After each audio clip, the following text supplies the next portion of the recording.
हाय मेरे प्यारे दोस्तों। तो आज मैं आपको बिल्कुल स्पॉन्जी और जूसी रसमलाई की रेसिपी बताने जा रही हूँ। और ये बिल्कुल वैसे ही बनती है जैसे कि नहीं वो मार्केट में मिलती है या फिर जैसे हलवाई बनाते हैं। और साथ ही मैं आपको देती जाऊँगी सारे टिप्स एंड ट्रिक्स, तो ये वीडियो एंड तक ही ज़रूर देखिएगा, क्योंकि अगर ये सारे टिप्स आपने फॉलो किए तो आपसे कभी भी गलती नहीं होगी।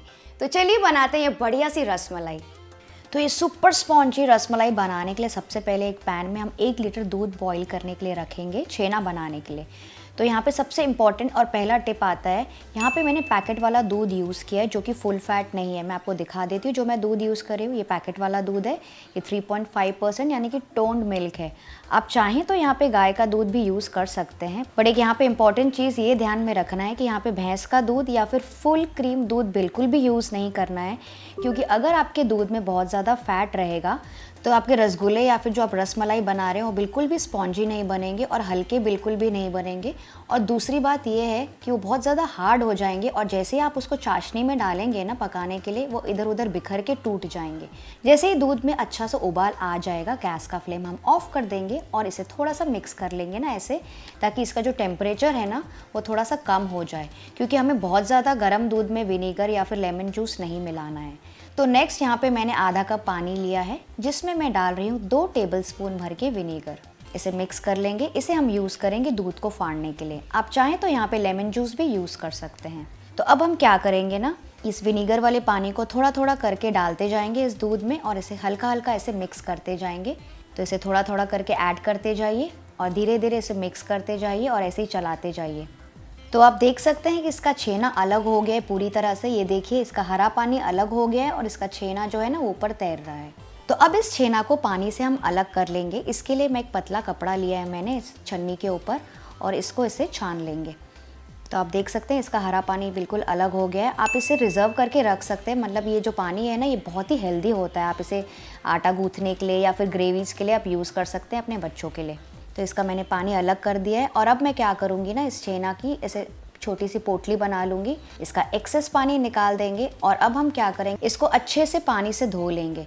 तो इसे अच्छी तरह से ऐसे धोते जाइए, हल्का हल्का ऐसे प्रेस करते हुए अपने हाथों से, बस 1 से 2 मिनट के लिए। ऐसा करने से क्या होगा ना, इसमें जो भी फ्लेवर होगा ना लेमन जूस का या विनीगर जो भी आप यूज़ करें, उसकी खटास और उसकी जो स्मेल है ना वो पूरी तरह से निकल जाएगी। तो मैंने इसको करीबन 2 मिनट के लिए धो लिया। अब हम इसको अच्छे से ट्विस्ट करके इसका एक्सेस पानी निकाल देंगे इस तरह से। और अब मैं क्या करूँगी ना, इसका एक टाइट नॉट बना लूँगी इस तरह से। एकदम ऐसे टाइट नॉट बना लीजिए ताकि उसका पूरा पानी निकल जाए। और इसे ऐसे किसी भी कोने में या फिर आप चाहें तो नल के ऊपर टंगा कर, या फिर मैं आज यहाँ पे छन्नी यूज़ करी हूँ, इस छन्नी के ऊपर ऐसे साइड में रख देंगे। तो इसे ऐसे ही छोड़ देंगे छन्नी के ऊपर करीबन आधे पौने घंटे के लिए। तो जब तक हमारा छेना रेस्ट कर रहा है, चलिए हम रबड़ी बना लेते हैं। तो यहाँ पे मैंने 1 लीटर दूध और लिया है, इसे बॉईल करेंगे और इसे गाढ़ा करेंगे रबड़ी बनाने के लिए। तो करीबन 5 मिनट हो गए इसको बॉईल होते हुए मीडियम फ्लेम पे। तो इस समय गैस का फ्लेम एकदम लो कर देंगे और इसे और थोड़ा गाढ़ा होने देंगे। तो इसे बीच बीच में ऐसे स्टर करते रहिए ताकि आपका दूध ना नीचे से चिपके ना और जले ना। तो थोड़ी देर बाद आप देख सकते हैं कि थोड़ा सा रिड्यूस हो गया है, यानी कि ये ना दूध कम होने लगा है। तो इस समय मैं इसमें डालूंगी 1 कप शक्कर। ये करीबन 150 से 200 ग्राम शक्कर है। आप चाहें अगर तो और ज़्यादा शुगर डाल सकते हैं, जैसा मीठा आपको पसंद हो। नेक्स्ट मैं इसमें डाल रही हूँ फ्लेवरिंग के लिए थोड़ा सा केसर, मतलब ये थोड़े से केसर के धागे डाल रही हूँ। और साथ ही में मैं यूज़ कर रही हूँ इलायची का पाउडर। इसे भी अच्छे से मिक्स कर लेंगे और इस दूध को थोड़ी देर और पकने देंगे। तो फ्रेंड्स, अगर आपका केसर अच्छे से कलर नहीं देता है तो आप यहाँ पे चाहें तो थोड़ा सा येलो फूड कलर या फिर जो केसर फूड कलर आता है ना मार्केट में, वो डाल सकते हैं। तो बस मैंने थोड़ा सा ही यूज़ किया है कलर, ये चाहें तो ऑप्शनल है, आप बिल्कुल स्किप कर सकते हैं। तो इसको पकते हुए 5 मिनट हो गए हैं और तो अब आप ये देख सकते हैं कि दूध थोड़ा सा और गाढ़ा हो गया है और थोड़ा सा थिक हो गया है। मैं आपको दिखाती हूँ, ये देखिए। और इसकी जो साइड से मलाई चिपकी हुई है ना, ये साइड में जो मलाई जम जाती है उसे भी आप स्क्रैच करके इसके दूध में ऐड कर देंगे। तो उससे आपकी रबड़ी में ना फ्लेवर बहुत ही अच्छा आएगा। तो बस इसे बहुत ज़्यादा गाढ़ा बिल्कुल भी नहीं करना है, वरना क्या होगा ना, आपके छेना के बॉल्स यानी कि जो आपकी रस मलाई ना वो अच्छे से दूध को सोख नहीं कर पाएंगे। यानी कि रबड़ी अगर आप एकदम गाढ़ी बना देंगे ना, तो जब रसमलाई आप उसमें डालेंगे ना तो फ्लेवर उसका दूध उसका सोख ही नहीं कर पाएगा। तो बस मैं इस स्टेज पर गैस का फ्लेम ऑफ कर दूंगी। ये देखिए, मैं आपको दिखाती हूँ। बस हमको ऐसी ही कंसिस्टेंसी चाहिए, ये बहुत ज़्यादा पतला भी नहीं है और बहुत ज़्यादा मोटा भी नहीं है। अब इसमें लास्ट में मैं डाल दूंगी थोड़े से ड्राई फ्रूट्स। तो आज मैंने काजू, बादाम और थोड़े से पिस्ता यूज़ किए हैं। इसे भी मिक्स कर लेंगे और इसे साइड में रख देंगे। तो अब हमारे छेना को रेस्ट करते हुए करीबन 40 मिनट हो गए हैं। इसे किसी प्लेट में ट्रांसफ़र कर लेंगे या फिर क्लीन किचन प्लेटफॉर्म के ऊपर भी आप रख सकते हैं। तो इसे मसलना स्टार्ट करेंगे। तो इसके लिए मैं इसको ऐसे प्रेस करती जाऊंगी अपने हाथों से और इसे ऐसे मसलते रहिए। तो मैं क्या कर रही हूँ ना, अपने हाथों के नीचे वाले हिस्से से, ऐसे पाम के नीचे से इसको ऐसे रगड़ते जाइए, यानी कि ऐसे मसलते जाइए और फिर उसको वापस से इसे स्क्रैच कर लीजिए नीचे की तरफ। इसी तरह से इसको मलते जाइए करीबन 8 से 10 मिनट के लिए, या फिर जब तक पूरा छेना ना एक तरफ अच्छे से इकट्ठा ना हो जाए और सॉफ्ट ना हो जाए और इसमें से ना हल्का हल्का तेल भी छूटने लगेगा। तो आपको अपने आप ही पता चल जाएगा कि आपका छेना ना अच्छे से आपने गूँथ लिया है। तो ये देखिए जैसे मैं कर रही हूँ इसी तरह से इसको ऐसे मसलते जाइए। तो यहाँ पे आता है एक और इम्पॉर्टेंट टिप, वो ये है कि आपका जो छेना है ना उसमें हल्की सी नमी अभी भी होनी चाहिए, यानी कि ना बहुत ज़्यादा गीला नहीं होना चाहिए और बहुत ज़्यादा सूखा भी नहीं होना चाहिए, क्योंकि अगर बहुत ज़्यादा सूखा होगा तो वो उससे आप ठीक से मसल भी नहीं पाएंगे। तो आप देख सकते हैं इस छेना में अभी भी हल्की सी नमी बाकी है, क्योंकि मैंने इसे सिर्फ 40 मिनट के लिए साइड में रखा था। तो करीबन 10 से 11 मिनट हो गए हैं। आप देख सकते हैं कि मेरा छेना एक तरफ हो गया है और इसमें से हल्का हल्का तेल भी छूटने लगा है और ये बिल्कुल आटे जैसी कंसिस्टेंसी में आ गया और ये एक तरफ आ गया है, मतलब ये काफ़ी सॉफ्ट भी है और एकदम स्मूथ भी बना है और एक तरफ इकट्ठा हो गया है, इधर उधर बिखर रहा नहीं है। तो इस समय मैं इसमें डालूंगी बस 1 टीस्पून, जी हाँ सिर्फ 1 टीस्पून मैं यूज़ कर रही हूँ कॉर्नफ्लावर का या फिर कॉर्नस्टार्च का। आप चाहें तो यहाँ पे मैदा भी यूज़ कर सकते हैं। इसे अच्छे से मिक्स करेंगे, मतलब इसे फिर से हमें थोड़ा सा मसलना है बस 1 से 2 और मिनट के लिए। ऐसा करने से क्या होगा ना, इसमें जो एक्सेस नमी होगी वो भी ये आटा सोख लेगा, मतलब कॉर्नफ्लावर सोख लेगा और ना बाइंडिंग में भी आपको मदद मिलेगी। वरना कभी कभी क्या होता है, रसमलाई अगर आप इसके बिना बनाएंगे तो वो चाशनी में जाके कभी कभी टूट भी सकती है। तो इससे क्या होगा ना, आप सेफ़र साइड में होंगे। अगर आप सिर्फ 1 टीस्पून कॉर्नफ्लावर मिलाएंगे ना तो आपकी रसमलाई चाशनी में जाके टूटेंगी नहीं। तो इस चीज़ का भी आपको ध्यान रखना है। तो अब क्या करना है, हम इसका थोड़ा थोड़ा पोर्शन अपने हाथों में ले लेंगे।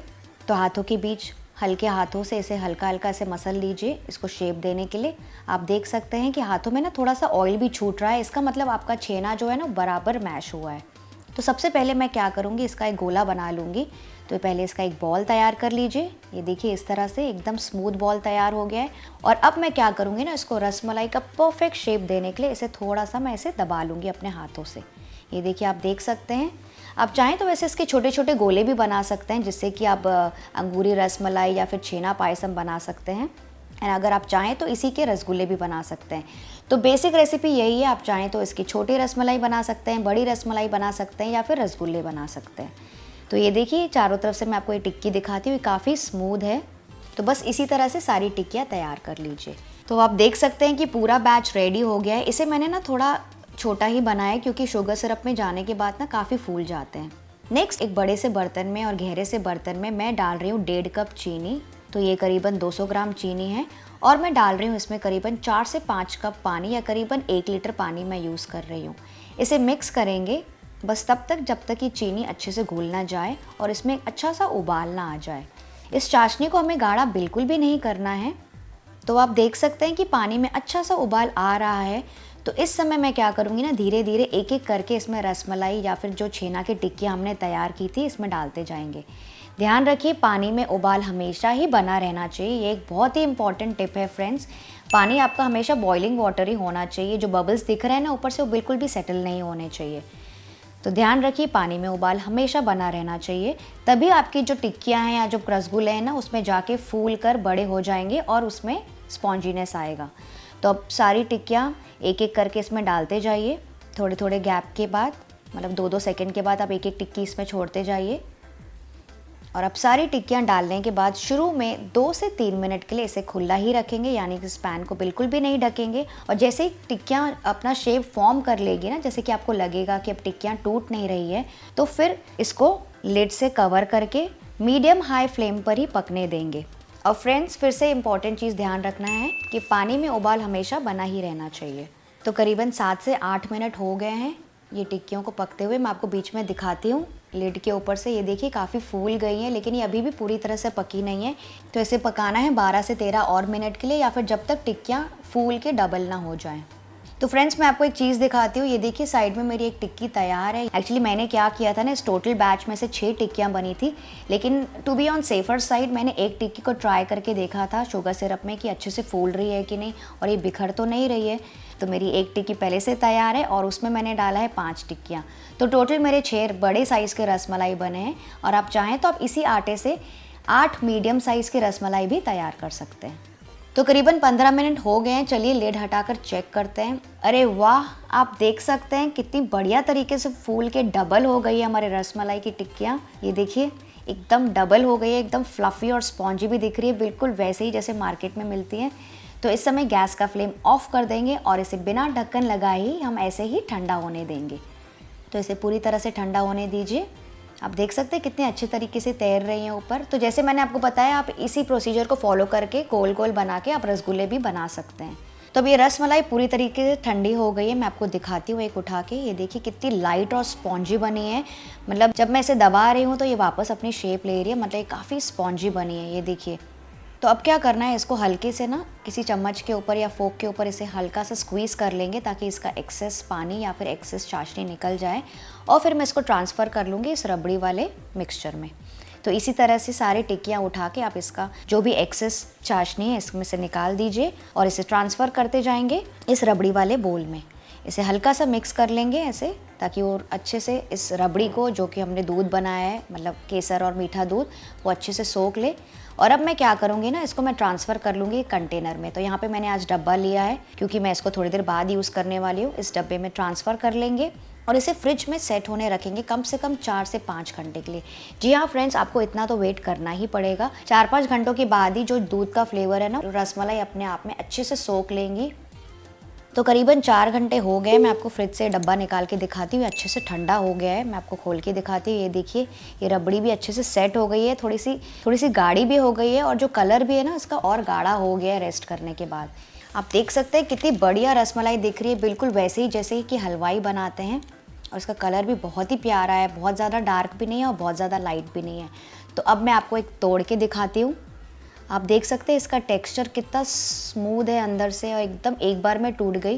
और मैं आपको इसको प्रेस करके भी दिखाती हूँ। ये बहुत ज़्यादा सॉफ्ट और स्पॉन्जी भी है और दूध अंदर तक के गया है। और फ्रेंड्स, अगर आप इसे 6 घंटे के लिए रेस्ट करने के लिए रखेंगे ना, तो आपका जूस अंदर तक के और अच्छे से चला जाएगा। तो मैंने एक तोड़ा ही है, तो टेस्ट करके भी देखते हैं। वाओ फ्रेंड्स, मैं आपको एक्सप्लेन ही नहीं कर पा रही हूँ इस वक्त कि कितनी यमी और स्पॉन्जी बनी है, एकदम क्रीमी रबड़ी है और ये बिल्कुल मार्केट से भी बेहतर बनी है। मैं क्या बताऊँ आपको, मुंह में जाते साथ ही घुल गई। मैं कुछ नहीं कहूँगी, आप ये रेसिपी खुद ट्राई कीजिए और अपने फीडबैक्स मेरे साथ शेयर कीजिए। तो बस आप एंजॉय कीजिए इस रेसिपी को एकदम ठंडी ठंडी इस आने वाली गर्मियों के मौसम में। तो आई होप आपको आज की रेसिपी पसंद आई। अगर हाँ तो लाइक, शेयर और सब्सक्राइब ज़रूर कीजिएगा। मैं आपसे मिलती हूँ एक और बढ़िया सी रेसिपी के साथ। तब तक बाय बाय।